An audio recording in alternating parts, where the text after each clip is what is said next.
Curva a sua fronte. Pai, Santo Espírito de Deus, Senhor, tenho contemplado ao longo de anos, Pai, pessoas que têm chegado à Tua presença, Senhor, nos mais diversos estados de sofrimento, de dores, Senhor, até mesmo, Pai, os impossíveis, aquilo que para o ser humano era impossível, e o Senhor operou, tem operado. Mas sabemos, Pai, que tudo começa quando nós abrimos o coração, a nossa alma, e damos total atenção à Tua palavra. Que seja assim, Senhor. Vem, Senhor, e fale conosco, como o Senhor tem falado, e nestes dias, da importância, da grande importância da perseverança. Perseverar no Senhor, perseverar em tudo que é bom, perseverar na oração, perseverar e não desanimar, perseverar e nunca desistir, porque a nossa caminhada, Pai, é sempre à frente, nunca voltar atrás. Então pedimos mais uma vez, Senhor, ilumine o nosso entendimento, é o nosso pedido. Fale conosco, porque há descanso no Senhor, o descanso da alma. No Senhor há total proteção. Só o Senhor é Deus. Pai, muito obrigada. Amém e graças a Deus. Amém, irmãos? Mais uma vez hoje, nós estamos contemplando a importância, a grande importância desse fator que impulsiona para a vitória. Muita gente, irmãos, não conquista bênçãos, não resolve problemas por falta de perseverança. Perseverança.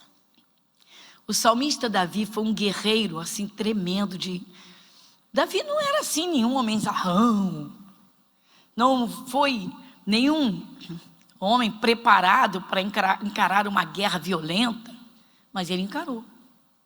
Agora, por que ele fazia isso? Porque o poder de Deus o revestia. Ele ia revestido do poder de Deus. Tem um salmo, o salmo de número 18, que fala muito. Abra sua Bíblia nesse salmo. É só uma abertura, tá, irmãos? Que depois nós vamos para outra parte. Tudo sobre perseverança. Salmo de número 18.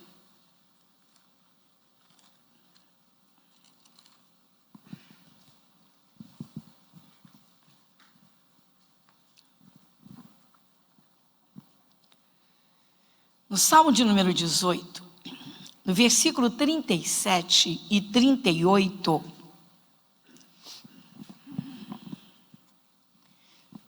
vamos juntos, irmãos? Persegui os meus inimigos e os alcancei. Não voltei, senão depois de os ter consumido. Atravessei-os de sorte que não se puderam levantar. Caíram debaixo dos meus pés. Todos aqui já têm ouvido, têm lido, já sabem que Jesus ensinou, que Ele revelou que os nossos inimigos são espíritos? Todo mundo aqui sabe? Quem diz um amém bem alto? Amém. Aí o pessoal de casa te acompanha. Amém. Irmãos, muita gente fica lutando gente contra gente. Isso é um erro grave de muitos cristãos. Lutas nós enfrentamos sim, não poucos. Porque o ser humano é difícil de se lidar. Só Deus conhece cada um. É sério? Eu sempre digo que viver é fácil. Conviver é uma arte espiritual. Mas os inimigos, então, são espirituais. Então vem o espírito da enfermidade, e ele quer ganhar o terreno, ele quer o corpo. Ele quer o espírito para abater, para colocar numa depressão, numa amargura.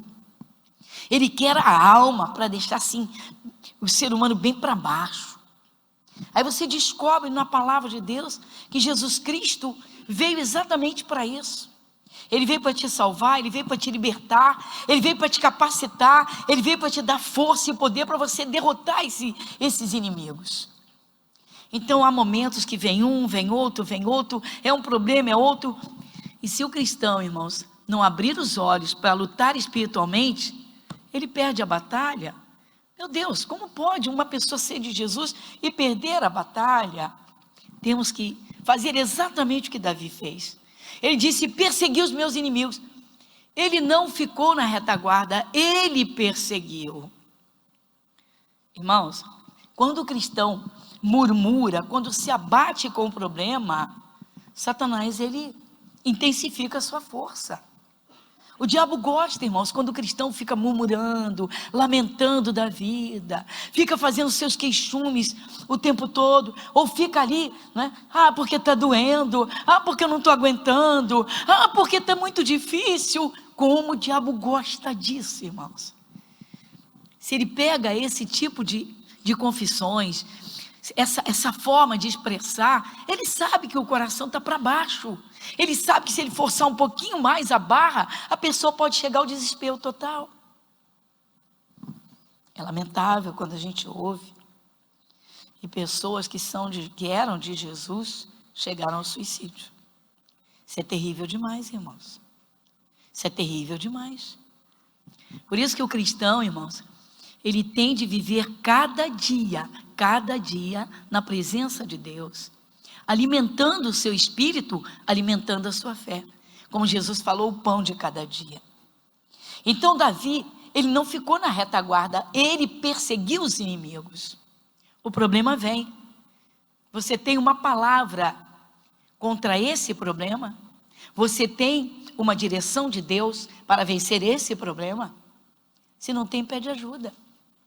Olha os obreiros aí sempre dispostos a ouvir, a te atender e ajudar.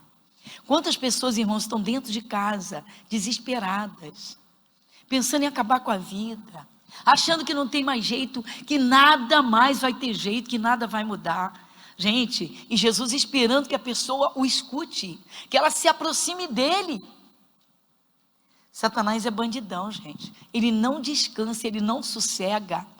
O prazer dele, Jesus disse que é roubar, matar e destruir, mas é ali, é tinhoso, é ficar ali para tentar acabar com a pessoa, levá-la a uma angústia profunda, a uma depressão, ao desespero, quando o cristão tem poder sobre ele. Olha que coisa tremenda, que virada o cristão pode dar, de súdito, de escravo do sofrimento, para perseguir o diabo até acabar com a raça dele, ou seja, com o poder de Deus. Pessoal, quando o cristão murmura, quando o cristão se entrega, ele está perdendo o terreno, ele está retrocedendo. Isso aconteceu com o povo de Israel no deserto. Deus fez uma promessa a Abraão que a descendência dele herdaria aquela terra. E assim aconteceu.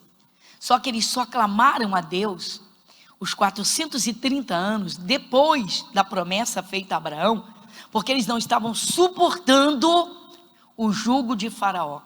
Eles estavam debaixo de chicote violento. Eles estavam debaixo de castigos tenebrosos. Quando eles não aguentaram mais, eles levantaram um clamor ao céu. Deus, que não esquece daquilo que fala, lembrou da promessa dele feita a Abraão e chamou Moisés para tirar aquele povo do Egito. Tudo começa aqui no que nós vamos observar. Por quê? Eles pediram, suplicaram que Deus os tirasse do sofrimento. E assim Deus fez. Deus ouviu o clamor, o desespero, Deus viu tudo, levantou Moisés e mandou que os tirasse de lá. O que aconteceu, irmãos? Eles saem do Egito, mas antes tem o faraó duro de coração, não quer deixar o povo de Israel ir. Só do gênero masculino, eu gosto de fazer lembrar isso, para você ter uma ideia, uma noção, principalmente quem está chegando, tá? Da grandeza desse resgate. Porque Faraó e o seu exército, o Egito naquela época, irmãos, era a potência do mundo. Então um decreto dele, o exército dele entrava E não tinha para ninguém. E Deus entra na história daquele povo para dizer: eu vou tirar meu povo do Egito. O que significa isso? É Deus dizendo: eu tiro você do sofrimento, eu tiro você das garras de Faraó, eu tiro você das garras desse espírito maligno de enfermidade que quer acabar contigo. Mas acima de tudo, irmãos, Deus estava tirando o povo do Egito, que representa o mundo, o mundão, para colocá-lo numa terra gloriosa, que representa o céu. A trajetória, bom, seria curta, mas eles se atrapalharam. Quando surgia uma lembrança, quando eles se lembravam do Egito, eles não estavam mais lembrando do chicote, eles não estavam lembrando dos castigos, eles estavam lembrando de comida. O trajeto do deserto seria curtinho, irmãos. Seria um trajeto bem curto, segundo os historiadores. Só que eles se atrapalharam tanto, pensavam no Egito. Vocês sabiam sabe o que eles queriam no deserto, gente? Como eu disse, eles atravessariam rapidamente. Eles queriam churrasco. Vocês estão rindo? Abre a sua Bíblia em Números, capítulo 11, vai.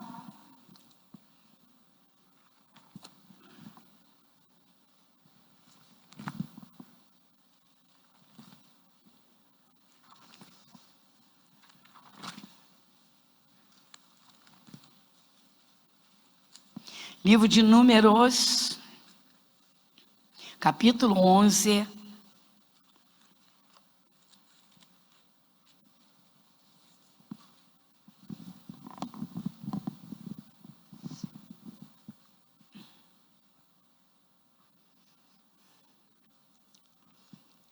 Isso, então, livro de Números, capítulo 11, o título diz: As murmurações dos israelitas.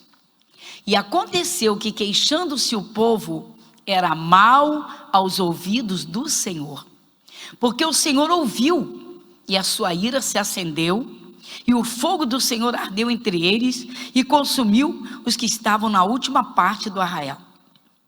Então o povo clamou a Moisés, e Moisés orou ao Senhor, e o fogo se apagou, pelo que chamou aquele lugar Taberá, porquanto o fogo do Senhor se acendera entre eles.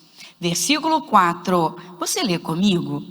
E o vulgo que estava no meio deles veio a ter grande desejo, pelo que os filhos de Israel tornaram a chorar e disseram: quem nos dará carne a comer? Dá uma paradinha. O que eles estão querendo no deserto?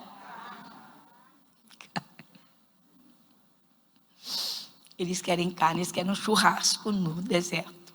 Eles querem carne. Gente, como eu disse, esse trajeto da saída do Egito, a travessia do Mar Vermelho a pé enxuto, chegando ao outro lado, caminhariam um pouquinho, segundo os historiadores, não chegaria a 1 mês e meio. Bem menos. Se eles avançassem ouvindo a Deus, se eles dessem atenção a Deus e a Moisés, que representava Deus, rapidamente eles chegariam lá. O que aconteceu? Eles tiveram grande desejo. Gente, se o cristão não entender um deserto, às vezes acontece, irmãos, muitos cristãos não aceito. Como é que eu posso passar por um deserto? Se eu sou do Novo Testamento, se eu sou da graça, se Jesus já fez tudo por mim. Mas Jesus também disse: no mundo tereis aflições. Às vezes, irmãos, o cristão passa uma fase que, se ele não vigiar, ele perde a paz dele. Uma perseguição de um chefe, por fofocada no local de trabalho. O que esse cristão deve fazer? Ele deve nutrir um desejo, de uma vingança, de raiva? Não. Ele deve literalmente ouvir a Deus. Era o que eles deveriam ter feito. Às vezes é o casamento, irmãos. Às vezes o casamento passa por uma fase Nem todo mundo mantém o mesmo nível, não é? Vamos dizer, nem todo mundo mantém o mesmo nível, não é? De tratamento, de paz no coração para suportar coisas. Às vezes um fica um pouco alterado, às vezes dá um pouquinho de desprezo, isso é seríssimo. E aí quem está sofrendo cai no deserto. E aí, como a gente costuma dizer aqui, a carne grita e deseja. Quer a comunhão, quer o que deveria ser e o que deve ser, mas como é que se vai conseguir resolver a coisa? Ninguém pode entrar no coração humano e mudar esse coração. Você não pode entrar na cabeça de alguém e mudar os pensamentos desse alguém, mas Deus pode. Eles tiveram um grande desejo. Eles ficavam só lembrando da carne, da churrascada. Aí vem o versículo de número 5, vamos lá, lê comigo. Lembramos-nos dos peixes que no Egito comíamos de graça. Dá uma paradinha, mentirosos, de graça, trabalhando para o faraó dia e noite, isso era de graça. Vocês estão vendo, irmãos? Irmãos, quando uma pessoa que aceitou Jesus, ela começa a lembrar do seu passado sem Jesus. E o diabo é bandidão, hein, gente?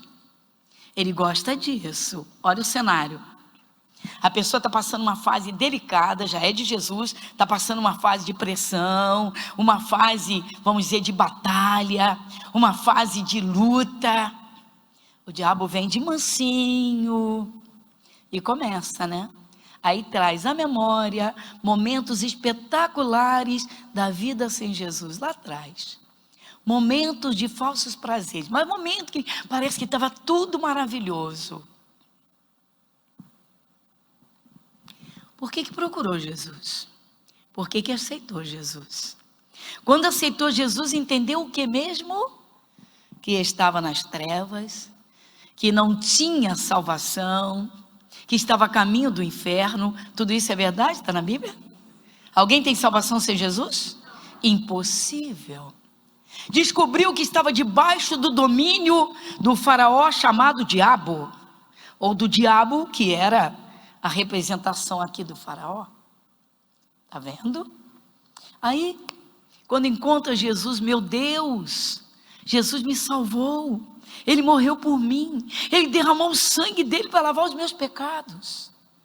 Começa a entender a palavra e faz as descobertas maravilhosas, que existe um mundo espiritual, que esse mundo é atuante, que pode movimentar esse mundo com as suas orações, com as suas confissões de fé, que pode derrotar Satanás com a autoridade que Jesus Cristo já deu e que Ele dá a quem o recebe. Que isso, pastora? Que isso? Eis que vos dou poder? Pisar serpentes e escorpiões. Vamos lá. Mas o diabo é bandido. O que ele vai fazer?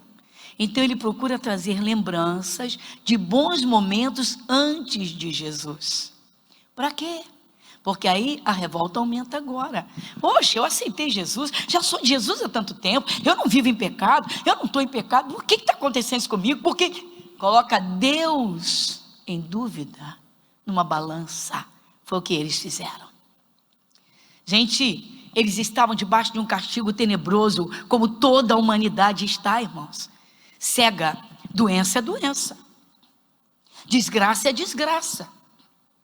Aconteceu, foi muito ruim, foi uma desgraça, fatalidade. Mas encontra Jesus e descobre a verdade. Peraí, o diabo agiu, não tinha conhecimento da palavra, se cobriu de maldição, a maldição apanhou. Hoje você sabe disso, mas naquele tempo você não sabia. Você encontrou Jesus, começou a entender a palavra, você fez a descoberta gloriosa de que agora você é a própria luz de Cristo, e que antes nós éramos trevas, que agora nós estamos na luz. Eles estão querendo voltar lá para o Egito. Eles estão lembrando da comida do Egito, ou seja, eles estão lembrando de tudo que satisfazia a sua carne. É por isso que às vezes, irmãos, é necessário o cristão se dedicar em consagração. Hoje você falar em jejum no meio evangélico arrepia muita gente. Tem gente que não aguenta ouvir falar em jejum. Orações, consagrações, tem gente que não aguenta. Tem gente que não aguenta. Eu costumo aproveitar os feriados. Os irmãos sabem disso, vocês sabem. Quando tem um feriado, eu digo, opa, quem não tem um compromisso, né, pré-agendado, compromisso sério, vamos nos consagrar. E aí, vamos nos oferecer no altar de Deus? Receber a unção? Receber um reforço espiritual?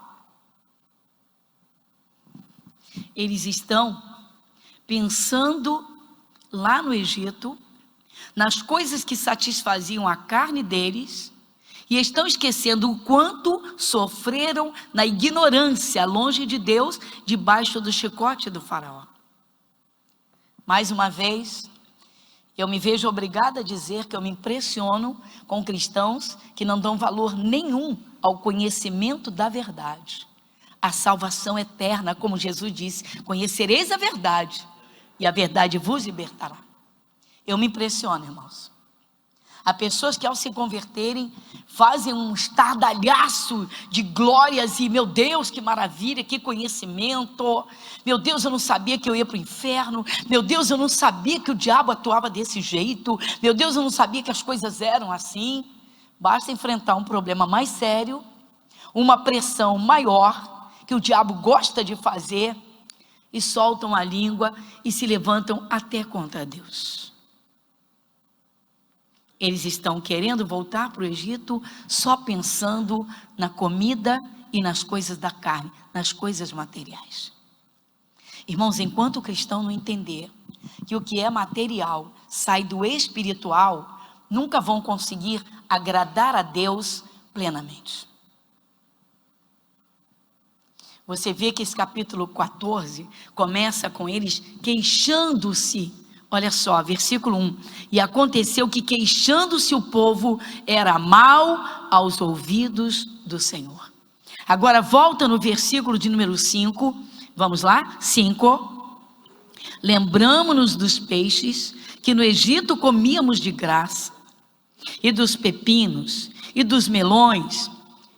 Os porros, sabe o que é isso? Irmãos, a gente conhece como alho poró. Então eles tanto usavam o alho comum, como o alho poró.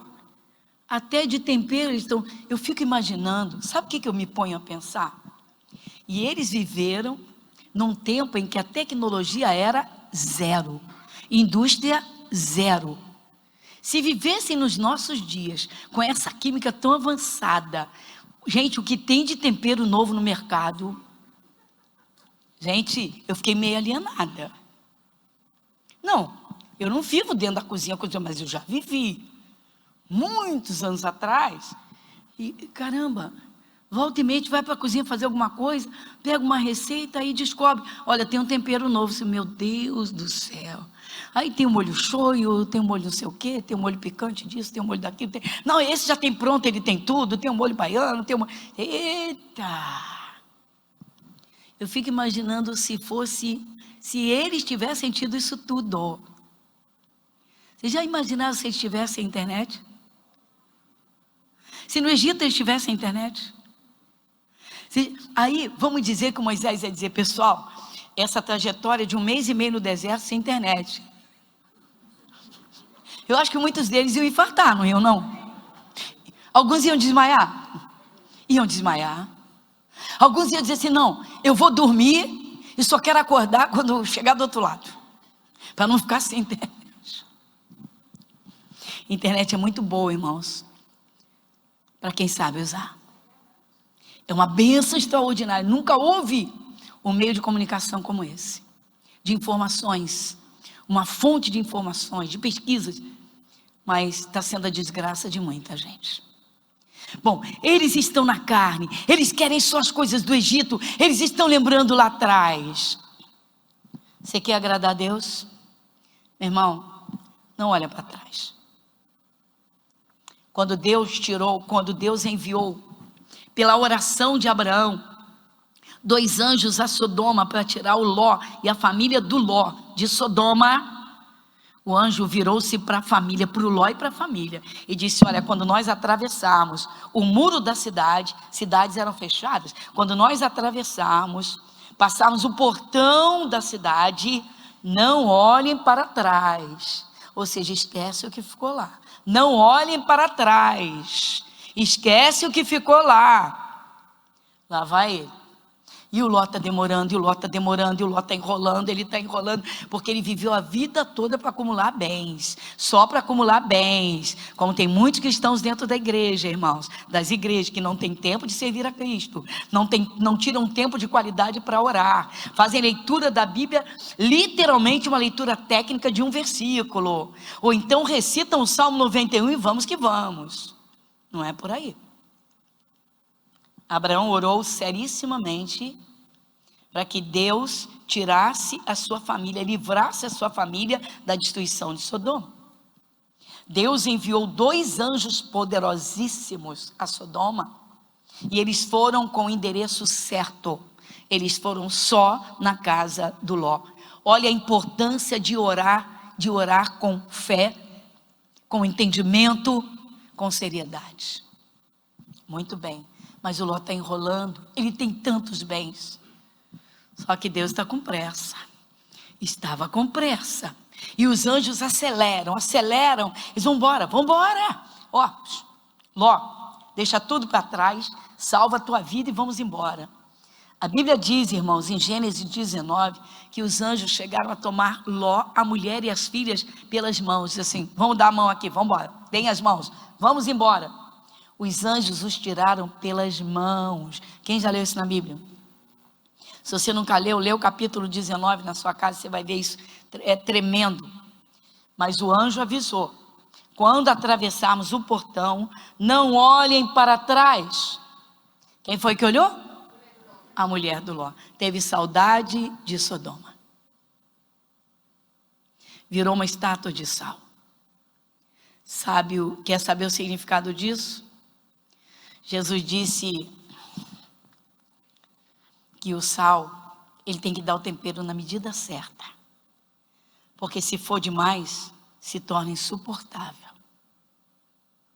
Tem gente, irmãos, que tem muito mais apego às coisas do mundo e ficou com o coração lá atrás, ou aguça sua memória pelas flechas do diabo para dizer: lembra como você foi feliz? Lembra como você foi feliz daquela paixão? Olha aí o teu casamento como está. Lembra como você era feliz quando você era dono do bar?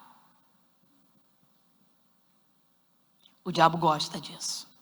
Então eles estão querendo voltar para o Egito, porque estão lembrando das coisas da carne que eles desfrutavam no Egito. O Nicodemos foi procurar Jesus. Nicodemos era um mestre da lei, um homem conhecedor em extremo da lei de Moisés, mas viu Jesus e ouviu ensinamentos ou pregações de Jesus, ficou assim maravilhado, foi até Jesus, fez uma pergunta a Jesus. Sabe o que Jesus disse para ele? Jesus disse: é necessário nascer de novo. O que é nascido da carne é carne, o que é nascido do Espírito é Espírito. Irmãos, a pessoa que aceita Jesus e põe Jesus dentro do coração verdadeiramente, e tem um pensamento firme de que vai para o céu, de que aqui na terra Jesus cuida dela, cuida de si, essa pessoa, ela pode ter tido tudo nesse mundo, meu irmão. Pode ter sido dona de muitos cassinos, de muitos bares, de muitas cervejarias, que a pessoa considera. O apóstolo Paulo, quando ele encontrou Jesus, sabe o que ele disse? Considerei tudo como esterco para ganhar a Cristo. O que eu estou falando é verdade? O que adianta o sujeito viver 120 anos nessa terra, do jeito que ele quer, fazer tudo o que quer, tudo contra a palavra de Deus, contra Deus, depois chega na eternidade, vai dar de cara com Jesus? Vai dar de cara com Jesus? Não é melhor viver da graça de Cristo aqui? Não é melhor viver da bênção de Deus aqui? Não é melhor viver em comunhão com Deus aqui? Muito bem, eles querem voltar para o Egito. A mulher do Ló virou a estátua do sal. O caso de Ló, irmãos, é um dos mais tenebrosos que a Bíblia apresenta. Chega a ser a história de Ló, há um determinado momento que chega a dar nojo. Nojo. Porque o tempo que ele viveu na confluência de Sodoma, ele não vigiou nem a mulher e nem as duas filhas.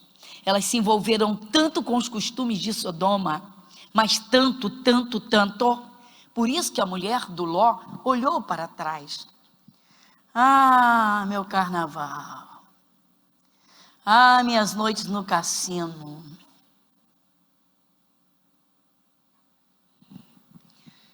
Tem gente que vive desse jeito. Volta e meia está lembrando de coisas que deram prazer lá atrás, mas que não tinha Jesus. Irmãos, isso é sério. Isso é grave aos olhos de Deus. Então eles estão inflamados, pensando só nas coisas que eles acharam que foram boas no tempo do Egito. Tem gente que sente saudade do pecado. Tem gente que sente saudade, irmãos, da roda de amigos, amigos que só falavam besteira, que só sujavam e sujavam, amigos que literalmente não ajudaram em nada. O apóstolo Paulo diz que as más conversações corrompem os bons costumes. Quantos jovens, ao entrar para uma universidade, no tempo presencial, se envolviam com um grupinho, faziam uma amizade profunda, uma amizade literalmente de laços e cordas, que acabaram presos por um vício. Quantas vezes eu recebi pais, uma mãe, um pai. Eu recebi uma mãe há uns anos atrás, que chegou muito angustiada e disse: pastora, meu filho era tranquilo, meu filho era um bom filho, meu filho era um menino pacato. Para a senhora ter uma ideia, me ajudava até nos serviços de casa, ele e a minha filha, os dois repartiam o trabalho, eu trabalhando, dividiam as tarefas, sempre estudando, era super estudioso, botou o pé na faculdade, virou a cabeça. Ela disse: meu filho vai para bailes, meu filho chega em casa bêbado, meu filho grita comigo, não aceita que eu fale nada, porque os amigos dizem, cara, você é maior de idade, você é adulto, você não tem que ficar debaixo de nhenhenhê de mamãe não. E ela disse: a minha vida está um caos, a minha vida está um sofrimento. Orientei, mostrei na palavra, mostrei a ela como ela iria lutar, apontei as armas espirituais que a Bíblia Sagrada dá, a paciência, a perseverança em crer, em orar, em não duvidar, não voltar atrás. E foi muito lindo. Ela disse: pastora, o melhor amigo, a melhor amizade dele na faculdade é o pior aluno da turma, é o mais fanfarrão, e esse menino se uniu com ele para levá-lo para as farras. Meu filho nunca foi de farra. Sabe o que eu disse? Ela disse: pastora, o que eu faço? Eu disse: a senhora, toda oração que a senhora fizer pelo seu filho, faz por esse menino. Pega o nome dele todo. A senhora está sofrendo com o seu filho? Com certeza os pais dele também estão sofrendo. Então a senhora, a mesma oração, toda vez que a senhora orar pelo seu filho, ora por esse menino. Senhor, abre os olhos, Senhor, guarda, não deixa o diabo tocar. Meu Deus, abre o entendimento dele, faz a tua visitação, guarda no teu nome, livra do mal. E foi. Foi bonito. Levou um tempo. Um certo dia, irmãos, essa mãe disse: pastora, eu preciso lhe falar uma coisa. Eu não entendi nada. Eu falei: o que a senhora não entendeu? Bom, eu pensei que o meu filho, né, pelo que eu ouço da palavra de Deus, os filhos são herança do Senhor, eu e minha casa serviremos ao Senhor. Pastora, sabe aquele menino que levou meu filho para as farras? Meu filho está dentro de uma igreja evangélica. Aquele menino está dentro de uma igreja evangélica, leva a Bíblia para a faculdade, está no pé do meu filho. Meu filho disse: mãe, larguei aquele cara, porque ele agora é crente.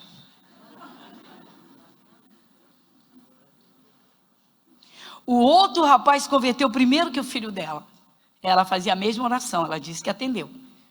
Orava pelo filho e orava junto pelo outro. A mesma oração: Senhor, abre os olhos, abre o entendimento, faz a tua visitação. Salva meu filho, salva esse menino, salva fulano de tal, tal. O menino se converteu na frente. O menino virou-se para ela e disse: mãe, não aguento mais aquele cara no meu pé. Ele quer porque quer que eu vá na igreja dele. Ele quer porque quer. Eu não vou na tua, como é que eu vou na dele? Vai, meu filho. Não quero ser crente. Eu não quero ser igual a você. E glória a Deus, e Jesus para cá. Eu não quero isso. Meu filho, sem Jesus ninguém é nada. E Deus está trabalhando. Não levou uns 4 meses, lá foi ele na igreja do amigo. Quer ouvir o melhor? Ele começou a frequentar. Mas ouvindo a mãe, os conselhos na palavra que a mãe dava, ele disse: mãe, você fala diferente. Você fala positivamente, você fala de fé. Você não aceita as doenças. Eu quero ir na tua igreja. Foi eu quem batizei esse menino. Essa glória é nossa. Jesus não é lindo? Sim ou não? Os dois se converteram. Os dois. Mas você olha para cá, porque a coisa aqui é séria. Para não estender muito, irmãos, a coisa foi gravíssima. Eles se levantaram contra Moisés. Deixa eu apontar isso para você só ver a gravidade da coisa.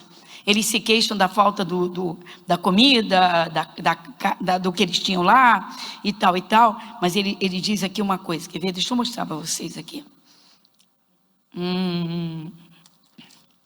Lembramos-nos e tal, a nossa alma se seca, aqui ó, versículo 6, mas agora a nossa alma se seca, coisa nenhuma há, senão este maná diante dos nossos olhos. O maná, irmãos, o maná era o pão do céu. O pão do céu é Jesus. Olha o estado que eles estão. Bom, aí o que acontece agora? Como eles estão revoltados, até contra Deus, eles querem voltar para o Egito. O Moisés, irmãos, que é quebrantado, fiel. Alguém tem que ser o sacerdote, né? Quem veio domingo? Glória a Deus. Alguém tem que ser um sacerdote. Ei, Jesus. O Moisés mete a cara no chão, meu irmão, e ora, mas ora sério por aquele povo, ora sério. O que aconteceu então? Deus ouviu, aplacou aquela indignação, mas eles não param. Só que agora, eles estão se aproximando da terra prometida. Gente, eles estão pertinho e não sabem que estão pertinho. Aí Deus chama Moisés assim: Moisés, envia esses homens a espiar a terra. Manda que eles vão lá, espiem a terra toda e tragam um relatório. E eles fizeram. Moisés manda esses 10 lá, e eles vão e passam 40 dias lá dentro da terra, que era deles pela promessa de Deus. Deus falou, Deus ia dar. Deus falou, Deus ia cumprir. A palavra não volta atrás. Só que, irmãos, eles voltam. Eles viram coisas tão gloriosas lá, que acho que os irmãos sabem, vocês sabem que eles trouxeram 2 homens, carregaram uma tora de madeira no ombro, com um cacho de uvas que era tão grande, tão pesado, que precisou de 2 homens para carregar. Quem sabe desse fato? Dá uma olhadinha comigo aqui no capítulo 13, rapidamente. Números capítulo 13, versículo 23.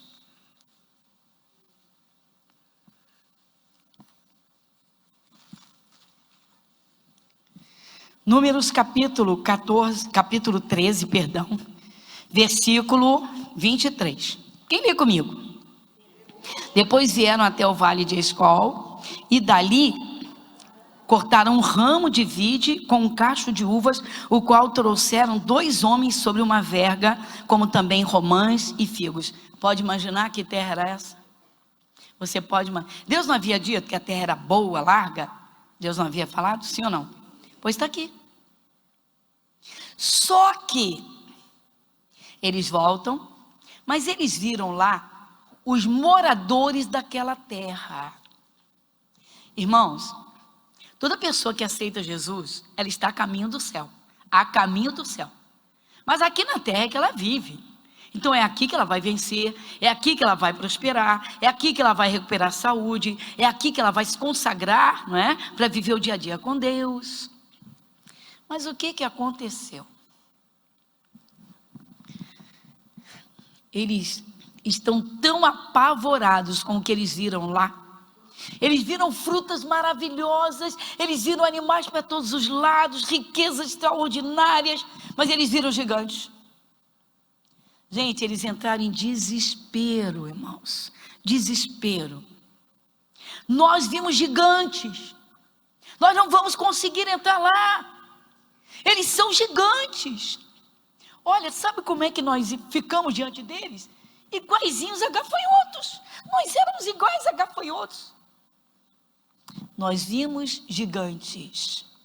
Dá uma lidinha comigo aqui, versículo 32 a 34, a 30 e 33, perdão. Vamos pegar o 31, igreja, vamos lá, 31. Porém os homens que com ele subiram disseram: não poderemos subir contra aquele povo, porque é mais forte do que nós. Infamaram a terra que tinham espiado perante os filhos de Israel, dizendo: a terra pelo meio da qual passamos a espiar é terra que consome seus moradores, e todo o povo que vimos no meio dela são homens de grande estatura. Também vimos ali gigantes, os filhos de Anak, descendentes dos gigantes, e éramos aos nossos olhos como gafanhotos, assim também éramos aos seus olhos. Olha o que tomou conta deles, irmãos: o pavor, o medo. Todos aqui sabem que o Antigo Testamento era literalmente físico, tudo era físico. Por exemplo, Davi, quando saiu para guerrear contra os filisteus, ele pegou a espada na mão para atravessar os inimigos. Todo mundo sabe disso? Mas todo mundo sabe que no Novo Testamento Jesus disse: ó, teu inimigo é o diabo. Não luta contra carne e sangue, você tem que pegar o diabo, você tem que pegar o espírito da enfermidade, você tem que pegar o espírito da miséria, você tem que pegar esses espíritos e botar para correr. Eles só olharam os gigantes. Irmãos, às vezes a pessoa chega para Jesus, ela tem um gigante na vida dela. Ela tem uma doença que a ciência não cura. Às vezes, irmãos, ela vem para Jesus com a família toda destruída. Se é uma mulher, muitas vezes o marido é um drogado, é um homem que está de cabeça virada, que é aquele fanfarrão que tem um monte de gente na rua. Ela tem gigante, gigante, gigante. Se colocar os olhos nos gigantes, não vai conseguir nada. Tem gente que presta tanta atenção na doença que é uma coisa absurda. Você quer ver um caso recente? Uma senhora disse para mim que havia feito a descoberta de uma doença grave que era lúpus. E ela disse: não, pastor, eu não consigo. Eu tenho que ir para a internet pesquisar qual é o próximo sintoma ou o que vai acontecer depois. Eu digo: peraí, a senhora está indo para a internet para saber qual é a evolução da doença, como é que ela vai crescer. Por que a senhora não olha para Jesus para ver como é que ela pode regredir? Falei: senhora, eu não estou entendendo. A senhora está no caminho oposto da fé. O caminho da fé é o outro, é olhar para Jesus e ver que gigante é Jesus. Ele é o Todo-Poderoso, ele é mais forte do que a doença. Pastor, é isso que eu acho que eu não estou conseguindo. Eu já sou evangélica, mas eu preciso de ajuda. Senhora, a ajuda que a senhora precisa é tirar os olhos do seu coração da doença, do diagnóstico, e colocar em Jesus Cristo e no Calvário, na grandeza de Deus, no poder de Deus, na vida que Jesus veio para lhe dar. Falei: senhora, irmãos, ficava na internet todos os dias pesquisando a evolução da doença. Olha que absurdo. Então eu falei para ela: senhora, deixa isso para a ciência. A senhora é médica? Não. A senhora é biomédica? Não. Então deixa isso para a ciência. Eles têm que estudar isso. Essa parte é deles, porque essa parte é material. Eles têm materialidade para trabalhar. A sua é espiritual. O espírito da enfermidade a senhora não vê. Vamos atacá-lo. Foi curada. Observa comigo. Irmãos, toda pessoa que põe o coração lá atrás, ou que põe os olhos no mundo e não em Jesus, ela acaba se perdendo. Pessoas perdem a fé, pessoas saem do caminho. Irmãos, é grave, o pior é arriscar a salvação eterna, igreja. Toma cuidado com isso. Bom, terminando a história, o que aconteceu? Somente 2 guardaram a promessa no coração e na mente. Ficaram com o pensamento firme: nós vamos conseguir. Deus prometeu, Deus vai nos colocar lá. Deus falou, Deus vai cumprir. O Senhor Deus prometeu, nós vamos chegar lá.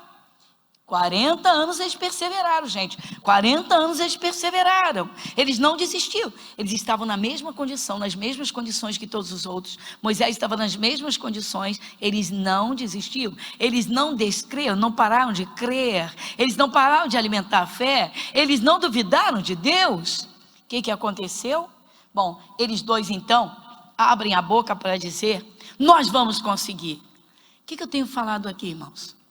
Todo cristão que acreditar que Jesus protege contra esse vírus vai ser chamado de louco. De louco. Se você disser: eu tenho fé que Jesus me guarda, me protege, as pessoas vão dizer: você é louco. Mas você tem promessa na Bíblia para isso? Tem ou não tem? Mas vai depender de você. Não brinca e não duvida. A palavra está aí para todos. Só que Deus só trabalha na vida daquele que crê e que persevera em crer. Bom, para resumir, os 2 querem falar, mas ninguém escuta. O tumulto, todo o arraial, todo o povo em desespero. Irmãos, era gritaria, era choro, era criança chorando. Você já pensou? Todo o povo inflamado. Os líderes estavam aos prantos, chorando e apavorados.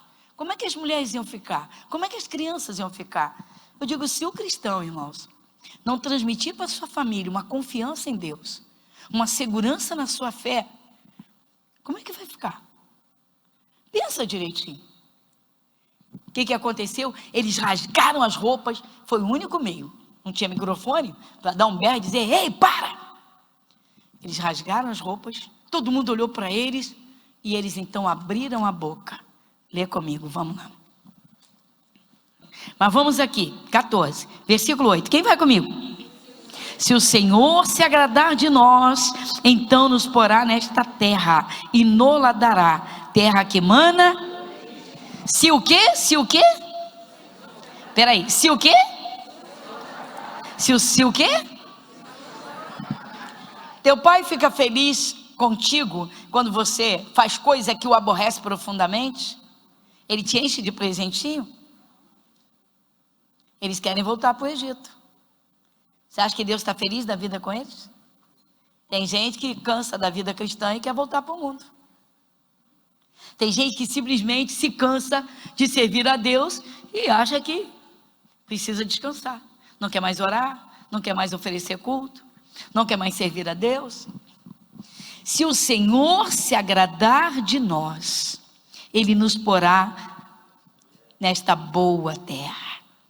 Aí continua: tão somente não sejais rebeldes contra o Senhor, e não temais o povo desta terra, porquanto são eles o nosso pão. Retirou-se dele o seu amparo, e o Senhor é conosco, não os temais. O que aconteceu? O que eu tenho falado aqui? Versículo 10. Então disse toda a congregação que os apedrejassem. Está vendo? Vai falar para todo mundo que você não tem medo do vírus. Fala que Jesus te protege. Vão dizer que você é louco. Vão dizer: vocês são loucos, vocês não entendem que Jesus, Ele só cuida de coisas espirituais. Igreja, é terrível. Bom, daqui o que vai acontecer? Deus está olhando tudo isso, ouvindo tudo isso. O Senhor Deus está ali e olha tudo, e vê tudo, e sabe tudo ao mesmo tempo, e conhece tudo. Bom, o Senhor Deus tomou uma decisão. Tipo, chega. Se Jesus não tivesse ido à cruz, irmãos, muita gente estava perdida nos nossos dias. Deixa eu mostrar uma coisa para vocês, linda, linda, linda. Lê o versículo 24. Quem lê em voz alta?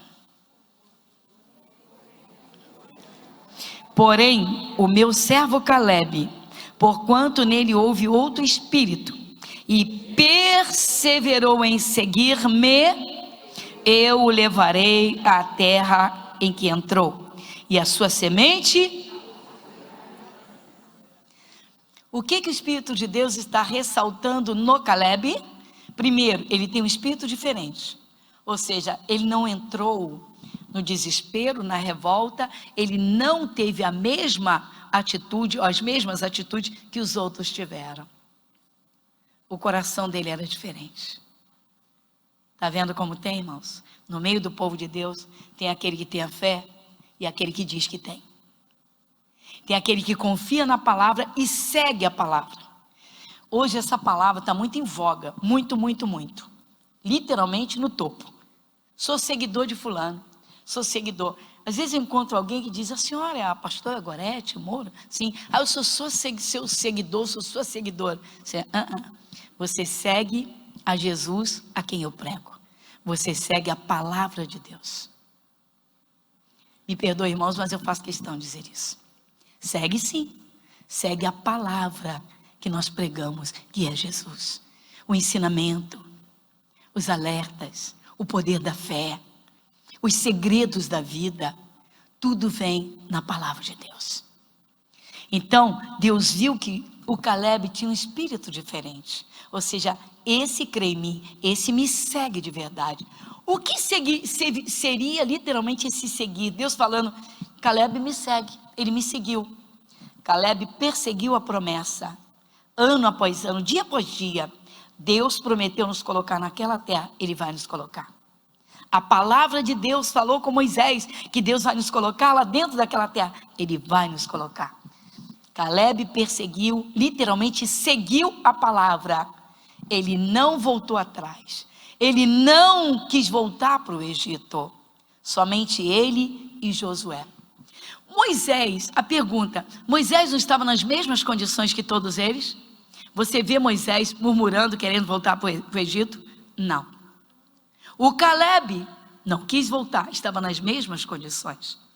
O Josué, capítulo 14, versículo 38. Quem lê comigo? Aqui mesmo, capítulo 14, versículo 38. Quem lê comigo? Mas Josué, filho de Num, e Caleb, filho de Jefoné, que eram dos homens que foram espiar a terra, só os dois. O diabo não pôde destruir esses dois. Esses dois o diabo não pôde destruir. O diabo não pôde tocar neles. Porque eles perseveraram em crer. E eles seguiram a palavra. Irmãos, quem segue a palavra, segue cada dia. Não segue um dia na semana. Às vezes o cristão erra, viu? Se atrapalha demais com as lidas do dia a dia e fica igualzinho Marta. Só cuidando de trabalho, de casa, de afazeres, de compromissos, de vida social, e se perde. Porque não coloca Jesus acima de tudo para segui-lo. Ou seja, apanha da palavra, põe dentro do coração: vou ganhar minha família para Jesus. Então cada dia eu vou orar, cada dia eu vou crer, eu vou alimentar minha fé cada dia. Eu vou ver circunstâncias adversas, eu vou ver gigantes tentando tomar a minha terra, mas eu olho para Jesus e eu sigo a Jesus, porque Ele vai me dar a bênção, Ele vai cumprir a palavra dEle. Eu e a minha casa serviremos ao Senhor. Irmãos, muita gente está errando o alvo. Para completar, para a gente terminar, que a hora está avançada, mas é gostoso estudar isso. É gostoso, irmãos, é gostoso. O diabo, ele engana, irmãos, enquanto o cristão não tem um bom entendimento ou se acomoda. Lembra do Davi: persegui os meus inimigos e eu os alcancei. Eu não voltei atrás. E não voltei enquanto eu não destruir completamente, ou seja, enquanto não acabar com a farra daquele demônio que está atuando, daquele sofrimento que está trabalhando. Agora, uma coisa linda, irmãos. O Senhor Deus ia levar Moisés e o Josué ia suceder o Moisés. Então, o Moisés, pelo Espírito de Deus, está lembrando de tudo o que aconteceu e fazendo um resumo em Deuteronômio. E ele começa exatamente falando isso, dizendo: olha, o povo aborreceu muito a Deus, entristeceu o coração de Deus, mas Caleb não. Caleb perseverou. Dá uma olhadinha comigo em Deuteronômio 1. Deuteronômio 1, capítulo 1.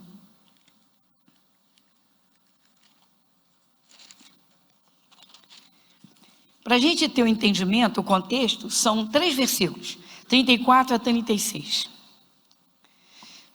Deuteronômio, capítulo 1, versículos de 34 a 36.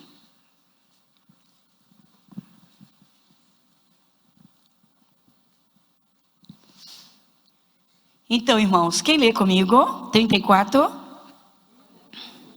Vamos juntos. Ouvindo, pois, o Senhor a voz das vossas palavras, indignou-se e jurou dizendo: nenhum dos homens desta maligna geração verá esta boa terra que jurei dar a vossos pais. 36. Salvo Calebe, filho de Jefoné, ele a verá, e a terra que pisou darei a ele e a seus filhos, porquanto o quê? Perseverou em seguir ao Senhor. Qual é a palavra que você segue todo dia? Ela é Jesus. Qual é a parte das escrituras que alimenta você na segunda? Qual é a parte que te alimenta na terça? Qual é a arma espiritual que você tem contigo para enfrentar um momento de impacto numa adversidade? Essa arma precisa de um polimento, né? De repente, ela precisa estar ali sendo polida. Não pode enferrujar, né, irmãos? Tem gente que diz assim: eu já li. É cada dia, irmãos. Seguir a Jesus, seguir a Deus, é você guardar a palavra no coração e na mente. Sou salvo, meu caminho é em frente. Por que eu vou pensar em voltar atrás? Se houveram coisas boas lá, eu lá não tinha Jesus. Eu não tinha salvação eterna. Agora eu estou enfrentando um momento de luta, mas eu estou salvo, Jesus está comigo. Ele é que me dá vitória, Ele vai me dar a bênção. Diga graças a Deus. Curve a sua fronte. Pai, muito obrigado. Que coisa tremenda é esse fator chamado perseverança. Pai, que coisa triste aconteceu com aquele povo no deserto. A grande maioria, e dos líderes, Pai, somente 2 alcançaram a promessa, porque perseveraram em crer no Senhor, perseveraram em seguir o Senhor, perseveraram sustentando a sua fé na promessa que eles tinham de alcançar aquela terra. E foi tão lindo, e eles alcançaram. O Senhor os guardou, o Senhor os livrou, o Senhor os sustentou, e o Senhor os pôs dentro daquela terra, e eles conquistaram a terra. Pai, muito obrigado. Como é feliz, Pai, quem entra na batalha com as armas espirituais. Como é feliz, Pai, quem não vive olhando para trás, para o tempo que não tinha o Senhor. Tempo de trevas, sem salvação eterna. Tempo de inseguranças e incertezas. Tempo, meu Pai, em que o Senhor não estava na vida de quem está olhando para trás. Lá atrás o Senhor não estava trabalhando, mas agora, como o Senhor diz, meu Pai trabalha até agora e eu trabalho também. Pai, que coisa linda. O Senhor guardou, o Senhor os protegeu, o Senhor cumpriu, e eles conquistaram, e eles venceram, e a sua família, a sua descendência desfrutou da bênção. Jesus, muito obrigado. Amém, igreja? Glória a Deus.